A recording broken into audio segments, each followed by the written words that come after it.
तात्पर्य वृत्ती टीका. त्या टीकेचं मंगलाचरण आपण बघतो.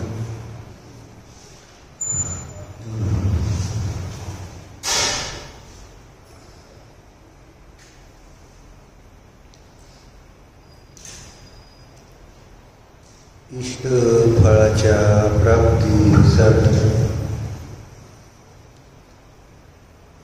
इष्ट देवाला नमस्कार करतात. मग ते इष्ट म्हणजे आवडणारे, इष्ट म्हणजे जे आपल्याला इच्छित आहे, जे आपल्याला प्राप्त करायचं आहे, जे आपल्याला पाहिजे, त्याला इष्ट म्हणायचं. आपल्याला काय इष्ट आहे? पद्मप्रभू मंदारी देवांना काय इष्ट आहे?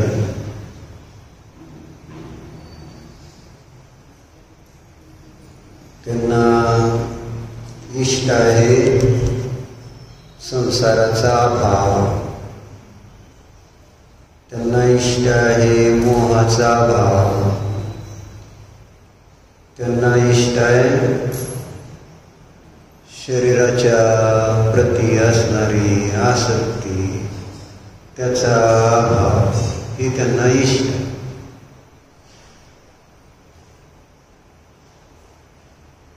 आपल्याला काय इष्ट आहे हा प्रश्न. आपली आवड काय? इष्ट म्हणजे आपली आवड. नेमकं याच्या विरुद्ध त्यांना संसाराचा अभाव करायचा आहे, मला संसाराचा अभाव करणं इष्ट आहे का?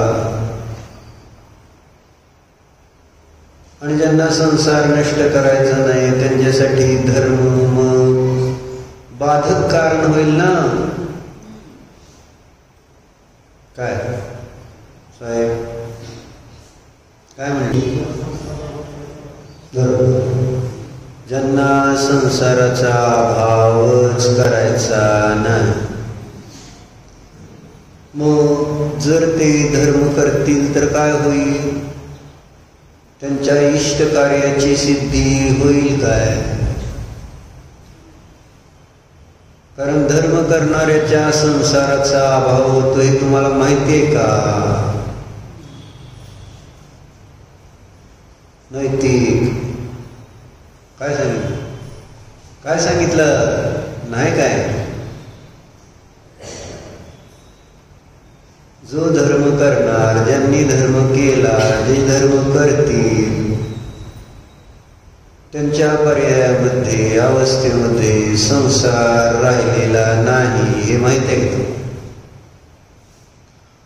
ज्या देवाचं आम्ही दर्शन करून आलो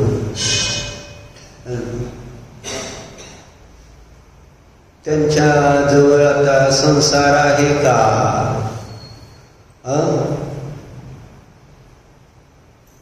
नाही. बघितलं का संसार आहे का नाही? जर नाही तर मग तुम्ही पाय का पडला असा प्रश्न येईल ना. मला देहाचा वियोग इष्ट आहे का आपल्याला? शरीर आपलं नष्ट व्हावं, शरीराचा वियोग व्हावा, मरण यावं इष्ट आहे का आपल्याला? आहे का? नाही. ज्यांच्या पाया पडलो त्यांना मृत्यू आहे का? मग का पाया पडला असं म्हटलं ना, उलट काम करताय ना तुम्ही. जे काम मला इष्ट नाही, म्हणून धर्म ध्रुव आपल्याकडनं जो केला जातो तो कशा प्रकारे केला जातो लक्षात येते. मनात नाही आहे इथली एकही गोष्ट, इथली एकही गोष्ट मला आवडत नाही खरं तर आदेश, बरोबर आहे. धर्म मार्गातली कोणती गोष्ट आपल्याला आवडते, आवडण्यासारखी आहे काय? जे आम्हाला आवडतं त्यातलं एकही गोष्ट नाही ना, ना विषय आहेत ना कशा आहे, न परिग्रह आहे. परिग्रह आवडतो का नाही अनुपावने? तुम्हाला आवडतो का नाही? न परिग्रह इष्ट असेल तर मग निसंग परिग्रह देवाचं दर्शन करण्यात लाभ काय?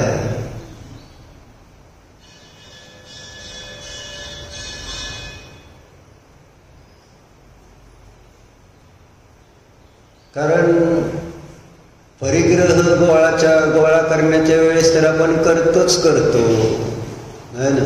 टाइम आहे ना परिग्रह गोळा करायचा. कोणता टाइम आहे? सकाळी 9ला 10ला जे काय दुकान उघडणार तिथून जेव्हा 7-8ला जे बंद करणार तोपर्यंत परिग्रह संचय करायचा टाइम आहे का? तेवढाच टाइम का नंतर पण? परिग्रह गोळा करायच्या वेळेस तर करतो आणि जे वेळेस निवांत वेळ आहे त्यावेळेस पण परिग्रहाचीच चिंता चर्चा. काय पाहुणे तुम्ही नावेजित काल कशावर चर्चा करत होता बसून? गहन चर्चा. पाईपचा दर कोणी जास्त सांगितला, कोणी कमी सांगितला, मिळतो का, कशाचा कोणता दर आहे, या चर्चा आपल्या सिद्ध काय करते की आमची रुची सिद्ध करतात. आता तर विश्रांती घ्या की सारखं तेच.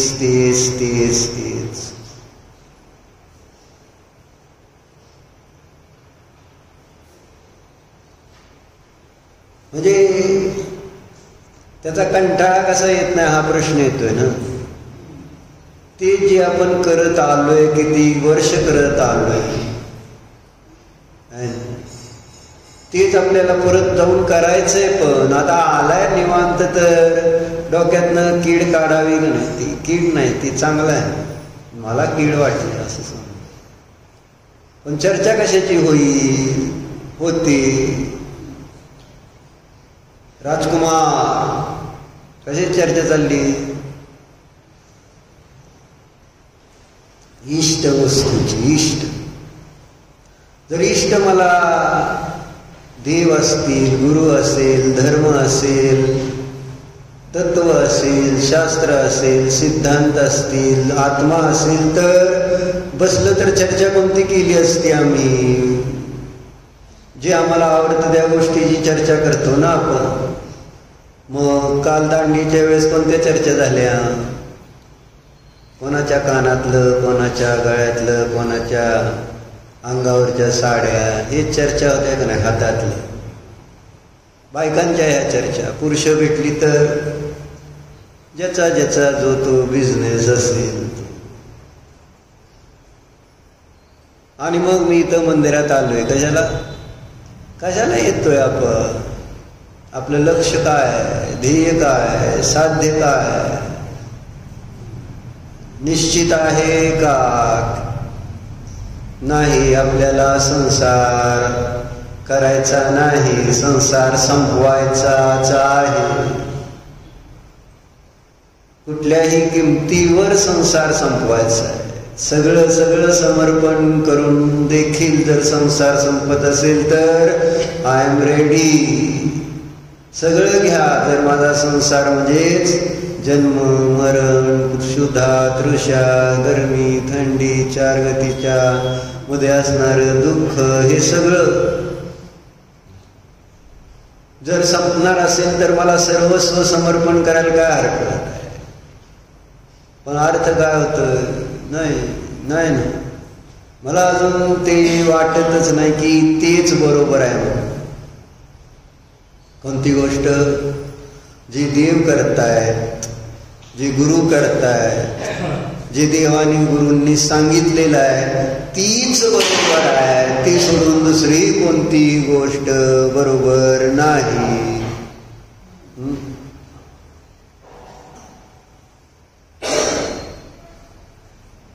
काय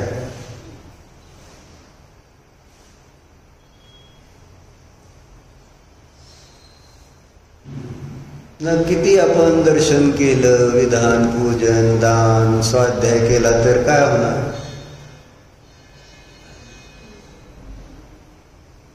डोक्यात विषय तर बदल झाला पाहिजे का नको?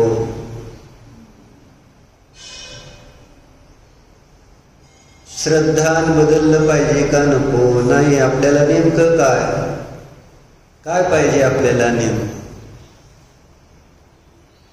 मग एकदा नक्की केल्यानंतर मग त्या दिशेने जाता येईल ना. नक्की तर करावं लागेल का नाही? निश्चय तर करावा लागेल का नाही की कुठं जायचंय मला, कुठं जायचंय? तुम्ही बाहेर कुठं जाता याला महत्व नाही, पण आपला आतमध्ये ध्येय काय फिक्स आहे का? केलंय का?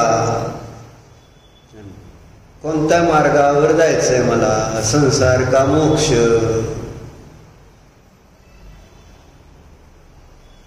आणि मग एकदा निश्चय केला तर मग त्यानुसार जे करावं लागतंय ते करता येईल.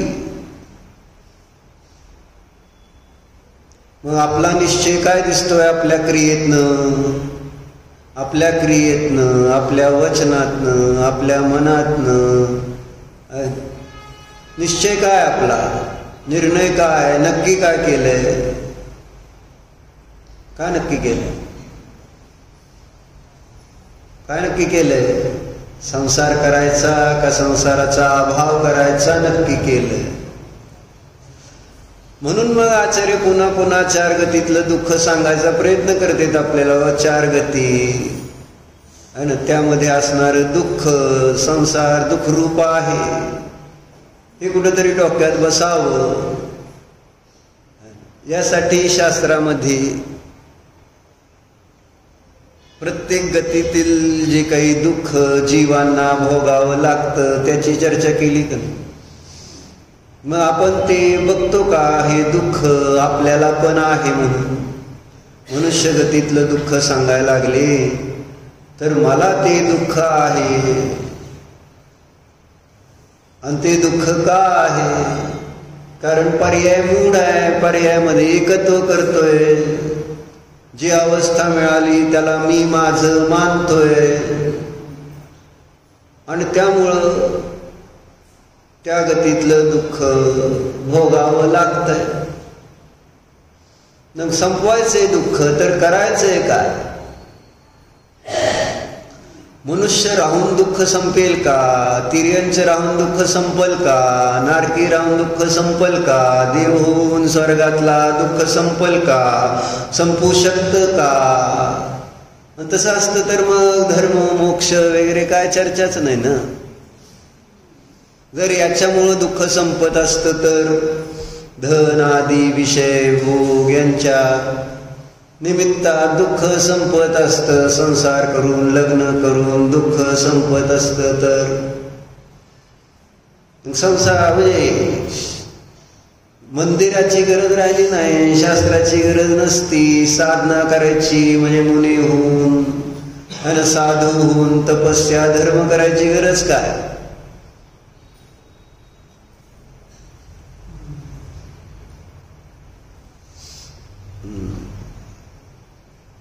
म्हणून एक नक्की करावं.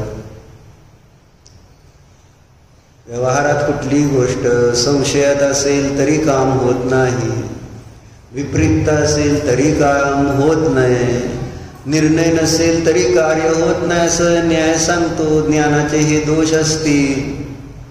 आहे ना, मुलगी बघितली काय ध्रुव, मग किती मुली बघितल्या? 1 2 3 समजा बघितल्या 4, मग 4ही चांगल्या आहेत असं समज. कोणती करायची? कोणती करायची? का चारी करायची? चारी करू शकतोय का असा प्रश्न येईल परत. करावं लागेल तर एकच करावं लागेल का नाही? का चार करायचे? तर एक तर करायचंय का? किती करायचे? काय म्हणतो? नाही करायचं असं म्हटलं तरी काय बिघडेल का? पण म्हणते जीभ तर उचलते का? नाही बाबा करायचं, नाही केलं तर चालतंय, करायचंच नाही असं म्हणूया ना लग्न होस्तोपर्यंत. झाल्यानंतर परत काय? पण होई तोपर्यंत म्हणायला काय अडचण? नाही करायचं, नाही करायचं, नाही करायचं, नाही करायचं. जसं चिंतन तशी पर्याय होईल. मग 4 पैकी 1 निर्णय केला नाही तर लग्न होईल का? जेव्हा निर्णय करशील त्यावेळेस. पण निर्णयाला जर वेळ लागला तोपर्यंत त्यांची लग्न होऊन गेली तर लग्न करता येईल का त्यांच्याबरोबर? निर्णय करावा लागेल ना वेळेवरच. परत त्यांचं लग्न झालं मला ती करायची होती, नाही नाही नाही नाही म्हटल्यावर होणार काय? त्यांनी होणार काय?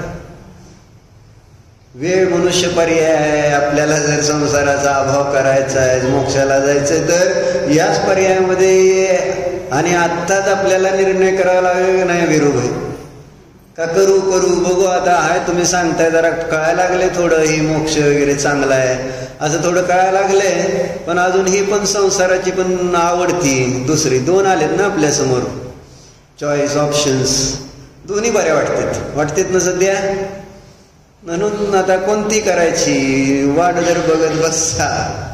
निर्णय जर या जन्मात केला नाही तर होईल काय? विपरीतता राहिली. जर संसारच करायचा आहे तर विषय संपतोच. आणि निर्णयच केला नाही काय ना माहिती नाही आपल्याला काय म्हणून. अनध्यवसाय त्याला म्हटलं. निर्णय नसेल तरी कार्यसिद्ध होणार नाही. कार्यसिद्ध करण्यासाठी आहे ना प्रमाण पाहिजे, प्रामाण्य पाहिजे, निश्चय पाहिजे. हीच करायची हा का नको? ध्रुव हीच करायची असा निर्णय करायला पाहिजे का नको? करावा लागतो.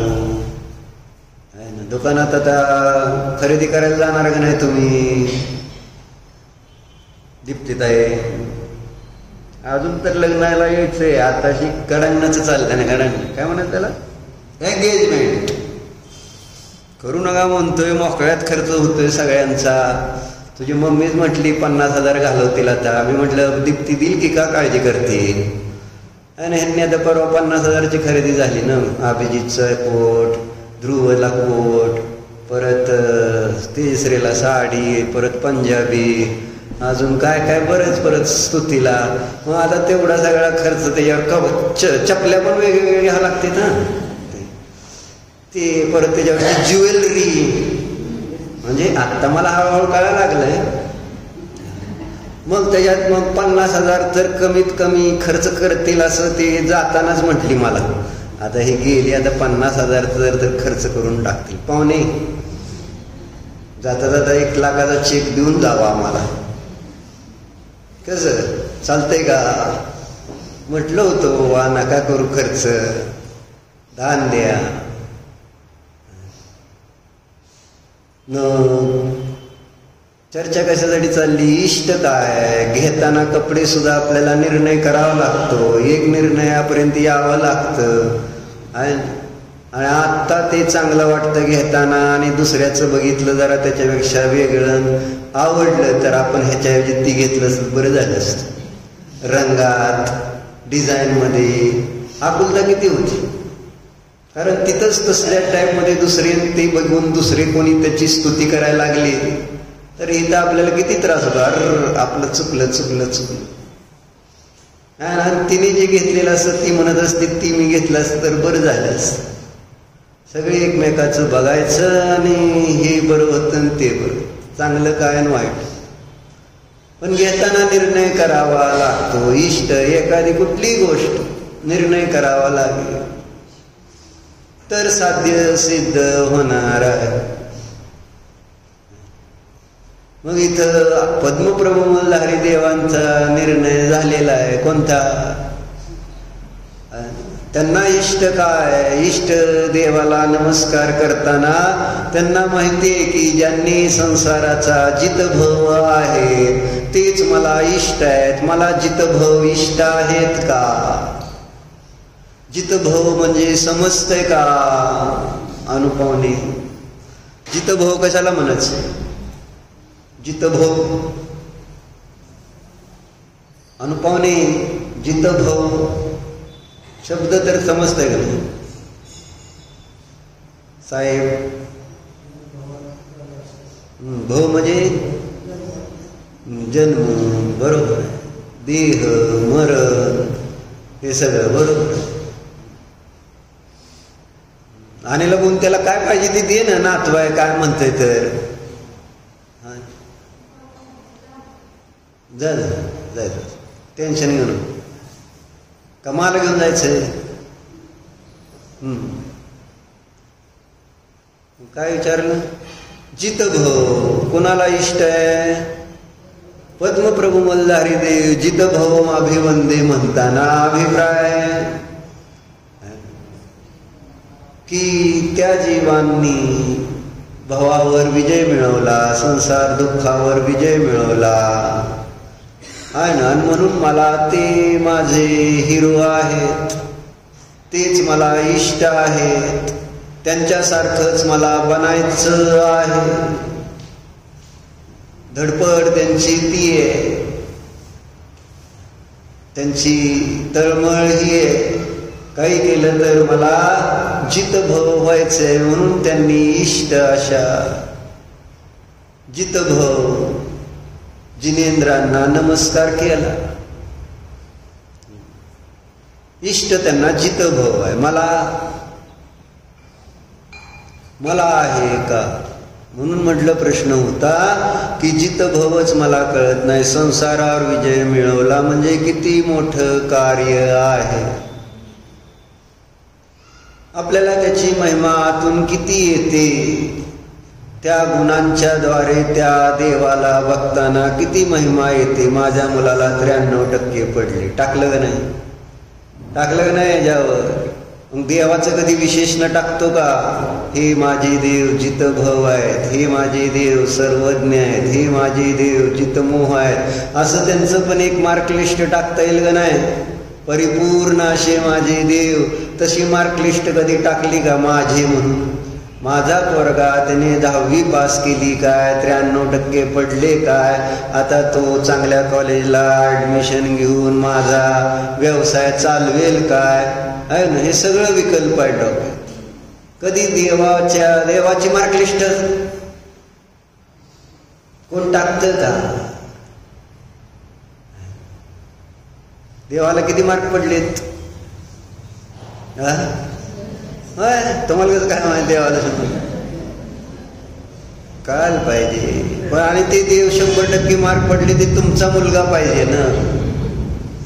तुमचा असला तर तुम्हाला बरं वाटणार. तुमच्या जर जावचा असला तर बरं वाटेल काय?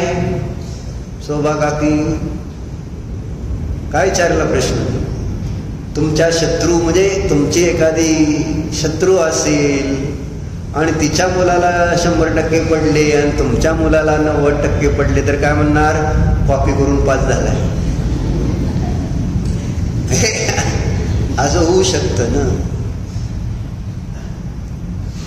देव माझे आहेत आणि त्यांचं मला कौतुक किती करू वाटतं. कधी करतो? केव्हा करतो?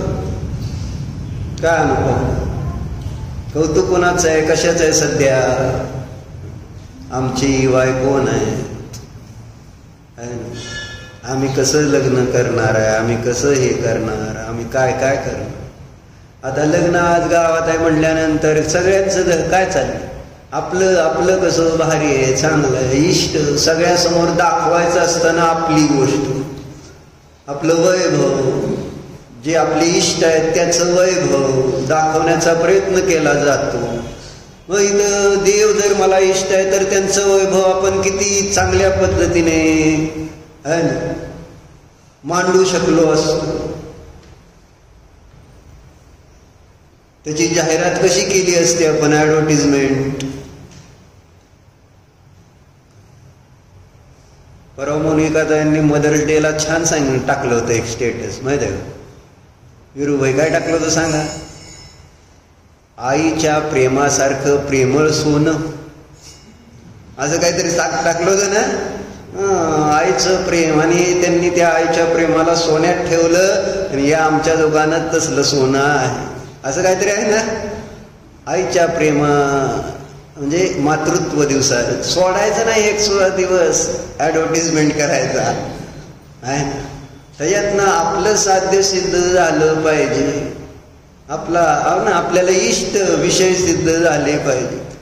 आईच्या प्रेमासारखं भगवंतांचं प्रेम म्हणून पण टाकू शकलो असतं पण जाहिरात. पण जाहिरात म्हणजे आपल्याला आवडणारी गोष्ट आपण स्टेटसवर ठेवू शकलो असतो. पण आम्ही स्टेटसवर, इंस्टाग्रामला, रील्सला, स्नॅपला टाकतो काय? आदिश काय टाकतो? त्याच्याकडे अजून फोन नसेल. आता येणार आता 11 आहे का फोन त्याच्याकडे? नाही, ती आहे काय? आहे तुझ्याकडे पण नाही अजून, आहे असं. मग आता स्नॅपचॅट असेल तुझ्याकडं? स्नॅप आहे ना, टाकतो का नाही रोज? तुटायला नाही पाहिजे बरं का, नाहीतर परत तुला शिक्षा होईल, जेलमध्ये घालतील. ते जर एखाद दिवस स्नॅप नाही टाकला ना तर जेलमध्ये टाकतात आणि भयंकर शिक्षा करतात तिथं.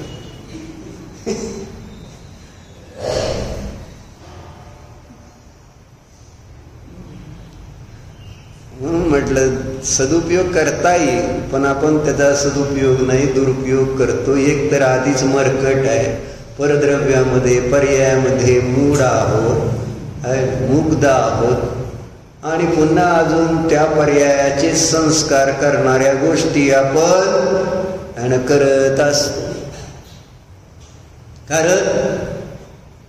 कारण काय? इष्ट आहे. राईट, हुशार आहे. काय इष्ट आहे तुम्हाला? तेच लगेच सांगितलं इष्ट आहे म्हणून. आणि आम्हाला त्या गोष्टी इष्ट आहेत. काय नेपती काय इष्ट आहे? फोन आहे ना, स्नॅपचॅट आहे ना, टाकावा लागतो का नाही? टाकावा लागतो का? ध्रुवनंतर नियम घेतलाय नाही, आता बंद. स्नॅपचॅट त्याने बंद केलं. तुला करायचंय का बंद? करायचंय? मान अजून नीट आलं ना. चला चर्चा काय? इष्ट जित भव आहे, जित मोह आहे, जितेंद्रियता आहे. गाथा समजसारमध्ये येतात का नाही? जो इंद्रिय जिनित्तानान सहावाध्यम मुनदियादम तम खुलु जितिंद्रियम ते भनंति जे निच्छिदा साहु जो मोहम तो जिनित्तानान सहाव मुनयादम तम जिदमोहम साधुम साहुम परमठ्ठ वियानया विनती. आणि अशा असंख्यात लोक प्रमाण गाथा तयार करा असं आचार्य तिथं म्हटलं. म्हणजे हे एक सॅम्पल म्हणून आम्ही ठेवलेलं आहे. आणि जो इंद्रिय जिनित्ता जो मोहम तू जिनित्ता आहे ना, जो मोहाला, जो इंद्रियाला जिंकतो आणि उपयोग स्वभावी आपल्या आत्म्याला जाणतो, तोच खरोखर जितेंद्रिय आहे, तोच खरोखर जितमोह आहे असं म्हटलेलं आहे. तुम्ही त्या इंद्रियाच्या जागी, मोहाच्या जागी शब्द बदला आहे ना. जो देहम तू जिनित्ता, शरीरावर जो विजय मिळवतो, असं जो क्रोधावर, लोभावर, मानावर, रागावर, द्वेषावर यावर जो विजय मिळवतो तो जितमोह आहे, तो जितेंद्रिय आहे, तो जितराग आहे, अशी चर्चा करते.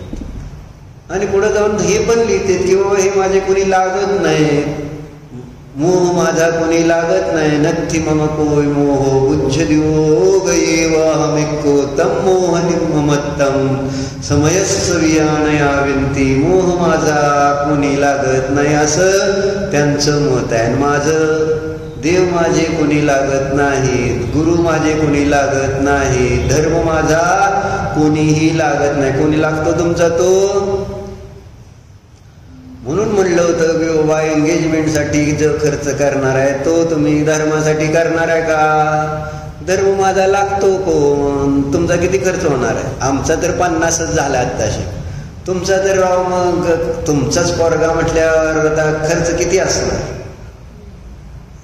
कार्यालयापासून बरं का, म्हणजे आपलं सांगितलं का महामीर आहे म्हणजे ह्या कार्यालयात आहे म्हणून विचारलं. पण ते सगळे आणि ते खर्च म्हटल्यावर इव्हेंटचा खर्च आहे, जेवणाचा खर्च आहे. 10-1 लाखला जाणार असतील का पाहुणे? का दीप्तीला माहिती आहे?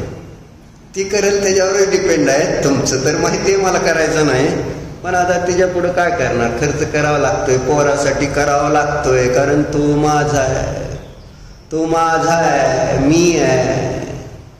आणि त्याच्यासाठी नाही खर्च करायचा तर मग कोणासाठी करायचा? म्हणजे आपलेपणा ज्यांच्यामध्ये केला ते मला इष्ट झाले, भले ते मला दुःख देवोत, प्रतिकूल हो. आणि कुठं वाचलं मी कालच,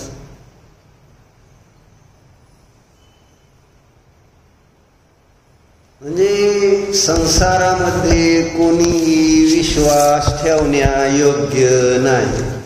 अशा एक लोक बहुधा वाचलं बरं का. संसारामध्ये काय कोणाही वर विश्वास ठेवण्यायोग्य नाही. सगळे धोका देते. कोण देत नाही मला सांग? ज्यांना आपण आपलं आपलं केलं, आपलं आपलं म्हटलं, त्यांची सेवा केली, धोका देतेत का नाही देत? शरीरच ना. शरीराची किती सेवा केली तर शरीर धोका देतं का नाही? म्हणजे बालकावस्था, युवावस्था, वृद्धावस्था, रोग, अनेक गोष्टी त्या शरीरामध्ये, आणि त्या शरीराची आपण सेवा किती करतो? धोका देत. सगळे धोका देणाऱ्या गोष्टी आहेत. आणि त्याचं कारण काय?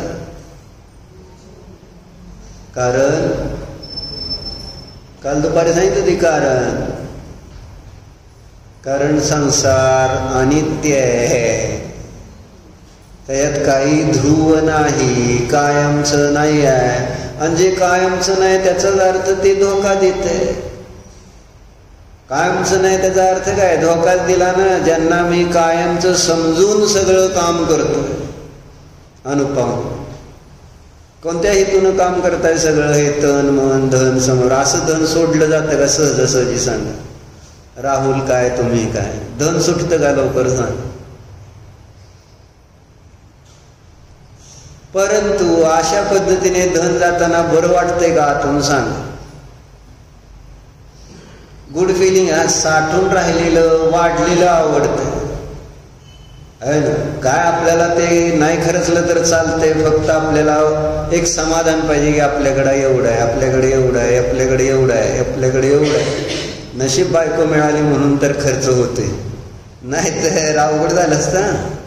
म्हणजे बायको निदान त्या पापाचं भोग घेऊन तर संपवते. म्हणजे त्यामुळं त्या मिळवलेल्या धनाचा कुठेतरी उपयोग तर होतो. नाहीतर जर ती नसती ना ते केवळ साठली असते, बाकी काय नाही. आणि त्याचं पाप मात्र त्याच्यापेक्षा त्या तंदुल सारखं अधिक साठलं असतं. आणि त्याचं फळ आहे ना कुठं जाऊन भोगावं लागलं असतं. म्हणजे वृत्ती तर एवढीच आहे, साठवण्याशिवाय दुसरं व्यापाऱ्याला जमतं काय मला सांग? कुठंतरी कशा तरी पद्धतीने साठवणं. मग ती जागा असू दे, नाहीतर सोनं असू दे, नाहीतर FD असू दे, नाहीतर पैसे रूपाने असू दे, साठवायचंय ना. दुसरं काय? लक्ष काय? खरंच नाही हे कोणाकोणाचं लक्ष आहे सांगा? ते पण विषय भोगासाठी खरंच नाही. असं किती पुरुषांना वाटतं विषय भोगासाठी धन खर्चावं. अभिजित मधुर मिलनसाठी किती पैसे आहे त्याला खर्चायला. आणि घरामध्ये जर एखादी गोष्ट करायची म्हटलं तर त्याच्याकडे पैसे, तापदाय. तिकडं आत्ता 10 लाख 15 लाख 20 लाख म्हटलं तर खर्च हो करू, त्याला काय झालं. पण घरात म्हटलं जरा आत्ता जरा अडचण. आता मधुर मिलनमध्ये राहायचंय का घरात राहायचं.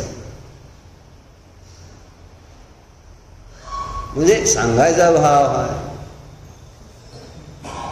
चर्चा काय चालली होती पाहुणे आपली.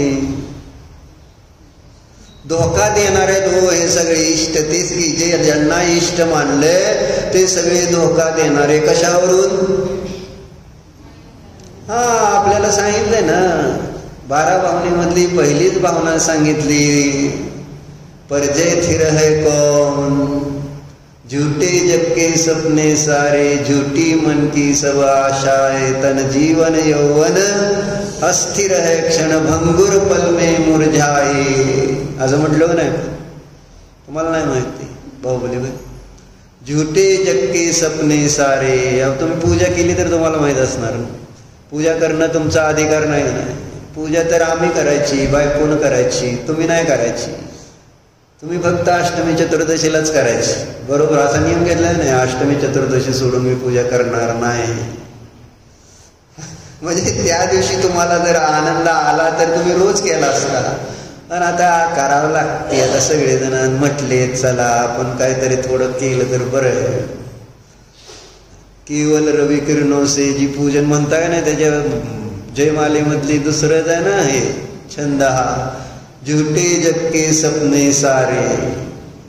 अरे जी स्वप्न बघतोय काश्मीरला जायचं ना साहेब, तुम्हाला स्वप्न बघताय काश्मीरला, माणसं मारली तरी घाबरताय का बघा तिथं जायचं. हे परत अतिरेकी येतील, परत मला सुद्धा मारू शकतील म्हणून भीती वाटते का. पण धर्म करताना दान करताना मात्र 4 वेळा विचार करेल माणूस. दिले तर संपतील काय, दिले तर संपतील काय. हा म्हणजे दान आधीमध्ये. कारण आम्ही तुमच्या मंडळीला म्हटलं बाहुली बाई उशिरा त्या दिवशी शास्त्राला आले, सांगितलं असेल तुम्हाला. एक गिराईक झालं होतं, करत होते म्हटले अपूर्व नाही.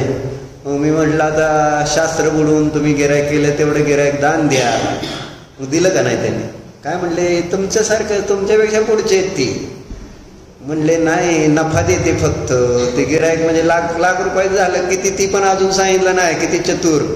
लाखचं झालंय का 2 लाखचं झालंय का 5 लाखाचं झालं. आता वेळ लागत नाही ना तुमच्या पैसे व्हायला. कितीचं झालं सांगा बरं त्या दिवशी. तेव्हा सांगते ते का. आणि नाही घेत बाबा आणि मला काय करायचं तुमच्या पैशाचं.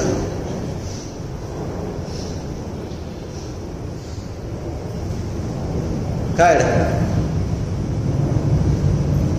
संसाराला घाबरत नाही. काय संसारामध्ये अशा सगळ्या गोष्टी आपण आपल्या देखत बघतोय पण भीती नाही. चला 8 दिवस इथं अपूर्व पण म्हणते राहू, इथं धर्म जिथं साधना होईल तिथं राहायचं. तिकडे काश्मीरमध्ये काय पोरांना न्यायचं. काय दाखवायचं जर अतिरेक्यांनी कुठं मारली तर ती दाखवणार जागा बरं का. आता ही गेल्यानंतर आणि बघणार कुठं मेली कशी मेली. बरं काय होणार मग तुम्ही मारणार तसं. कारण त्याची जिज्ञासा कोणाची. आणि ज्याची जिज्ञासा ठेवली त्याचं चिंतन झालं तशी पर्याय मला येणार. तुम्ही बघणार का नाही. आता तुम्ही आता पहलगामला जाणार का नाही. पहलगामला झालं ना. पहलगामला जाणार आहे का नाही. जाणार. मग तिथं जाऊन पहिल्यांदा तुम्हाला जर काय बघणार तर तुम्ही दुसरं झाडण बिडं जाऊ दे बाजूला. कुठनं अतिरेकी आले, कुणी कुठनं गोळ्या मारल्या. बरोबर आहे का. बघायचं काय. आता तो टुरिस्ट स्पॉट काय झाला आहे ना. ती बाकी बघणं निसर्ग नाही, स्वित्झर्लंड नव्हे ते. आता काय बघणार आहेत हे जाऊन.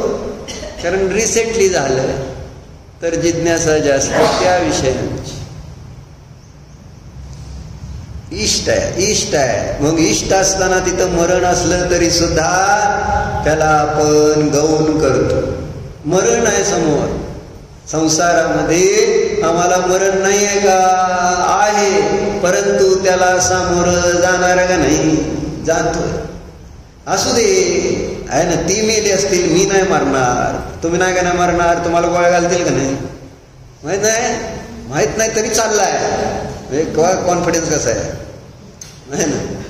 एवढा कॉन्फिडन्स जर धर्मावर ठेवला असता तर राव तुम्हाला सगळ्या दुःखातून आम्ही मुक्त केलं असतं. नाही. विश्वास तिथं इतका आहे की नाही आम्हाला नाही मारण येणार तिथं म्हणून चालले आहे ना. सरकारने आता युद्धबंदी केली आणि आता सगळं जिकडं तिकडं व्यवस्थित झालं, आता जायला काय अडचण नाही. किती कॉन्फिडन्स. म्हणजे जिथं धोका आहे, खरं तर तिथं त्यांनी लिहायला, आता एक तर तिथं ते कवटीचं चित्र लावायला पाहिजे ना, तिथं जे तुमच्या इलेक्ट्रिक बोर्डावर असतं का नाही, तसं एक बोर्ड मस्त कवटीचं तिथं लावायला पाहिजे. इथं अतिरेक्यांची जसं आहे ना, आपण रस्त्यावरनं जाताना वेगवेगळ्या सायन्स असते, तसं तिथं एक त्यांनी साईन ठेवायला पाहिजे की इथं अतिरेकी येऊन अशा गोळ्या मारलेल्या, तसला एक बोर्ड तयार करून ठेवायला पाहिजे. म्हणजे आई येणारे लोक जरा सावध, कुठनं येतोय का अतिरेकी, जरा सावध. तर सावध राहण्यासाठीच असतं का नाही बोर्ड. बोर्ड कशासाठी असते, किंवा आपल्याला म्हणजे सावध राहतात. मग तसा बोर्ड तिथं पाहिजे, तो जाऊन लावा तुमच्या नावाने पाहिजे तर, इथं अतिरेक्यांचा धोका आहे. म्हणजे कुठं धोका नाही, भैया जग धोके की ठाठी, असं एक भजन आहे. हे जग धोक्याचंच आहे, धोक्याचा सगळा थाट माट आहे. आणि तरी सुद्धा तिथं माझं समर्पण. किती पर्याय मोडतात. म्हणजे हे सगळं ऐकून फरक काय होतं. कॅन्सल करायचे काश्मीर, कॅन्सल करायची एंगेजमेंट. काय तुम्ही सांगत राहा, आता आलोय, ऐकावं लागतंय, ऐकून घेतो. आम्हाला सवय झाली आता ते ऐकून घ्यायची. करणार तर आम्ही आमच्या मनासारखंच करणार, असं होतं.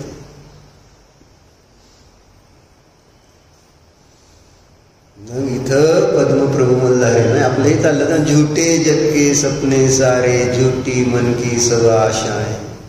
सगळे या कल्पना आहेत संसारातल्या, अनित्य भावना सांगताना.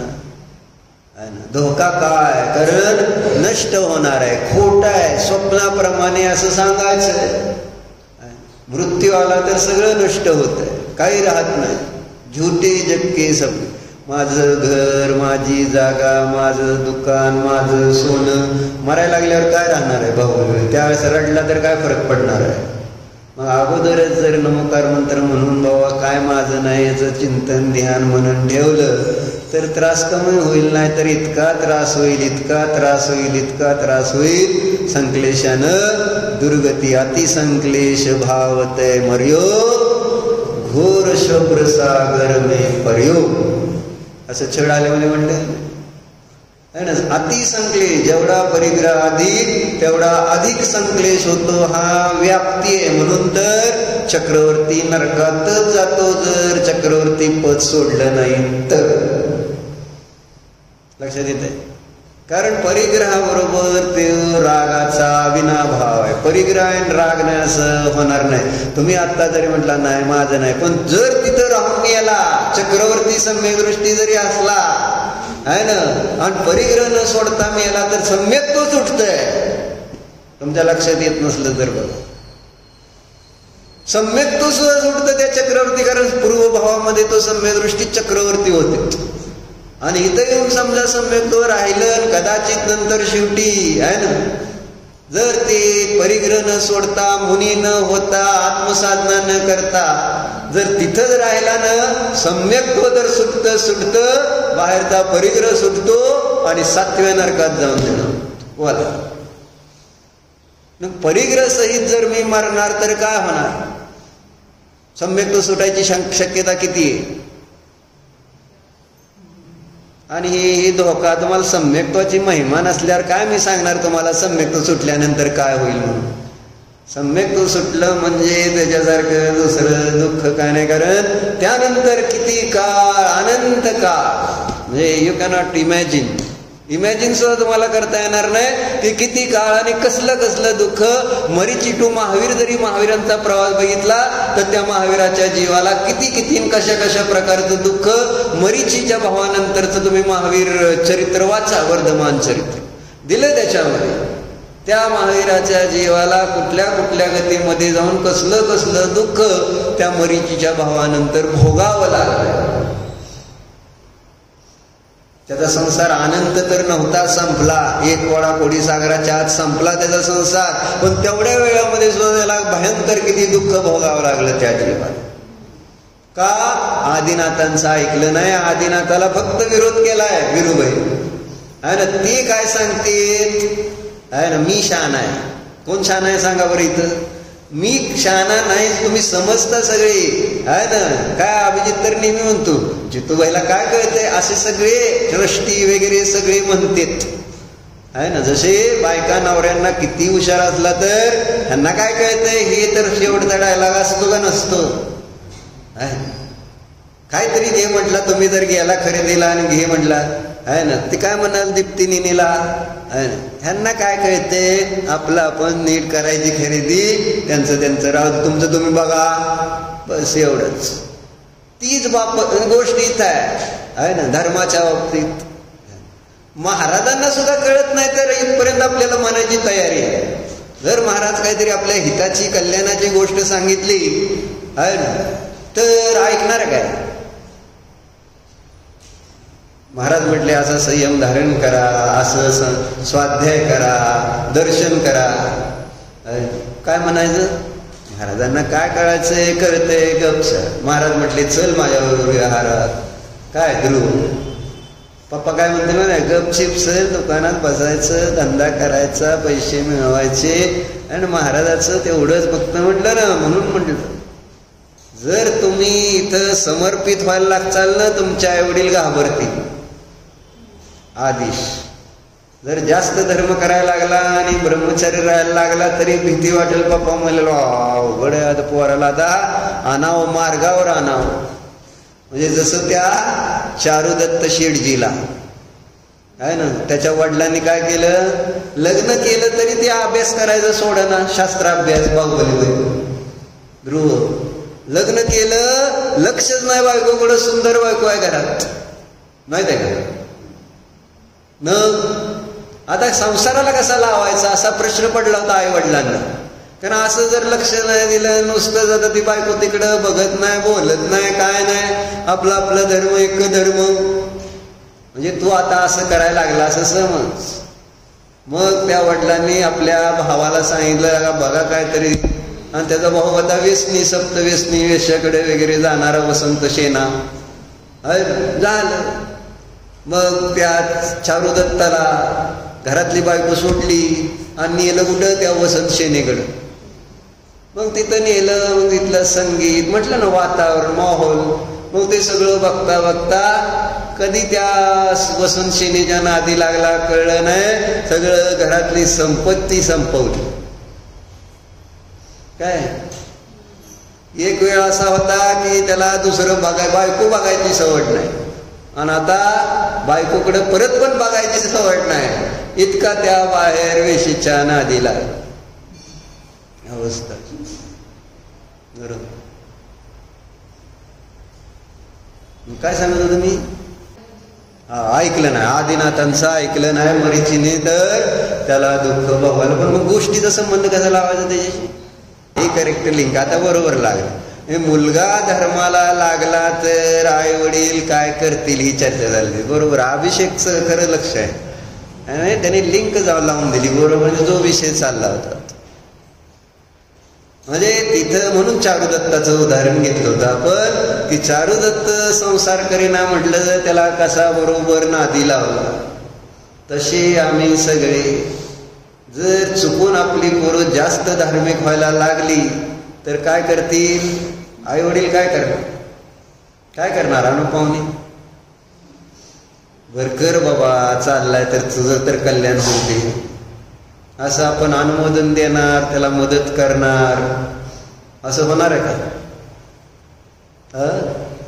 बघा परत मी एकदा जर मागे लागलो तर अवघड होईल आहे ना. मी हट्टी आहे, तुला माहिती आहे.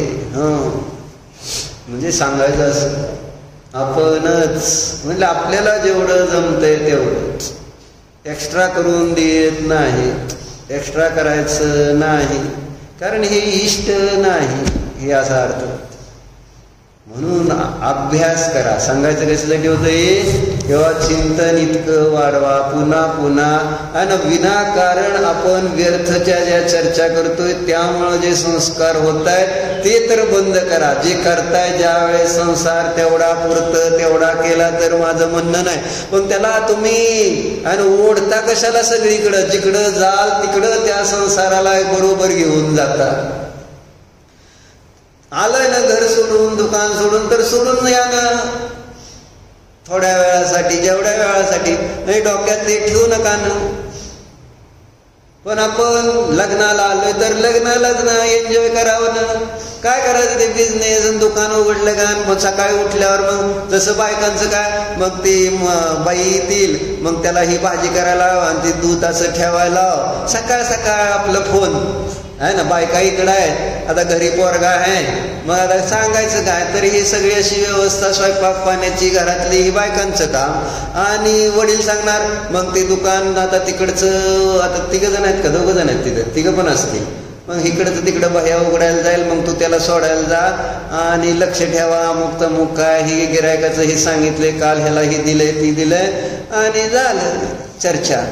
दुकान इष्ट अरे सोडा ना, करतील माग काय, तुम्ही मेल्यानंतर करतील का नाही, त्याचं स्वयंपाक पाणी होईल, खातील पितील करतील का नाही. का तुम्ही अगदी मरस्तोपर्यंत तेच करत राहणार आहे हे ठरवा ना. कधीतरी आपल्याला थांबावं लागेल आणि मग ते मरताना थांबायचं. मेल्यावर मरताना थांबताना त्याच्या किंवा मुलांनी थांबवस तोपर्यंत तुम्ही वाट बघणार आहे का. आत्ताच मुलं तुमच्या विरोधात आहेत माहिती आहे पाहुणे. तुम्ही अजून जरा हट्टे आहे म्हणून ते जरा बसलेत, पण जरा पुढं वय होईल ना मग तुम्हाला वरनं खाली येऊ द्यायचे नाहीत. म्हणजे बाहुबलीबाई म्हटली मला आता अपूर्व येऊच देत नाही तिकडं, तिकडं बसा तुमच्या ते व्याजाकडं, माझ्याकडे यायचं नाही काउंटरला. म्हणजे अशी सिस्टीम आहे. मुलं परत त्रास देतील. वेळेवर किल्ल्या सोडा, वेळेवर आपलं त्यांना जबाबदारी त्यांच्या पद्धतीने. आपलंच हट्ट जर करत राहणार तर मग त्या जयकांत शिकरेसारखा हाल होणार. पळते इकडं तिकडं पळल आहे ना, म्हणजे घाबरून पण काय त्याला अहंकार हुडकून काढणारच आणि मारल्याशिवाय राहणार नाही. म्हणून आपल्याला इतकं सुंदर तत्व मिळालंय. त्या तत्वाच्या चिंतनाने सगळं आपण रिकाम होऊन आत्मचिंतन करावं. ओम नमः ओ प्रभू मी मनवचनकाय कृतकरी नमोदन सर्व समारंभ आरंभ क्रोधमान माया प्रमाद इत्यादी विभावांच्या द्वारे माझ्याकडून यावं खऱ्या देश शास्त्र गुरु यांचा विनयदाना घेतलेल्या व्रतामध्ये अतिक्रम व्यतिक्रम अतिचार अनाचार दोष लागले. एकेंद्रियापासून पंचेंद्रियापर्यंत ज्या काही देवांची हिंसा विराधनादानी स्वाध्याय करीत असताना घडलेल्या या सर्व दोषाविषयी मी पश्चाताप व्यक्त करून क्षमा मागतो. हे माझे सर्व दोष मिथ्या हो, मी माझ्या मध्ये राहो. या सर्व दोषाविषयी मी प्रायश्चित्त करतो.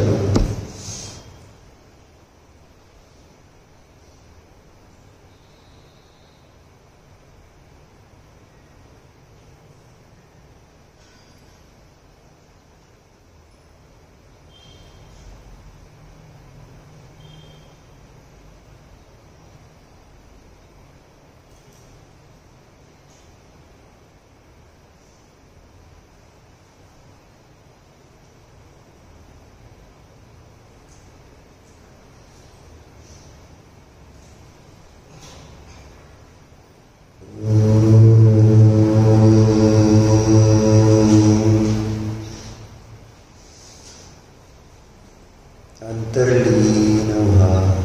भगवंतांप्रमाणेच आपल्या स्वभावाकडे पहा. आपला स्वभाव भगवंतांसारखाच आहे. जसे भगवान जितेंद्रिय आहेत, चितमोह आहेत, जितभव आहेत, आम्ही देखील स्वभावाने जित भव आहेच. आत्म्याला जाणा, त्याच्यामध्येच अहम करा. आत्मा मी आहे, मी ज्ञानमय आत्माच आहे. मी शरीर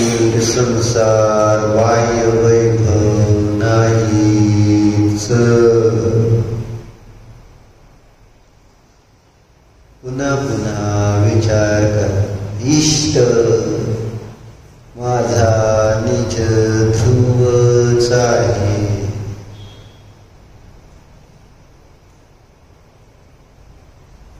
निज ध्रुवच आनंद स्वरूप आहे.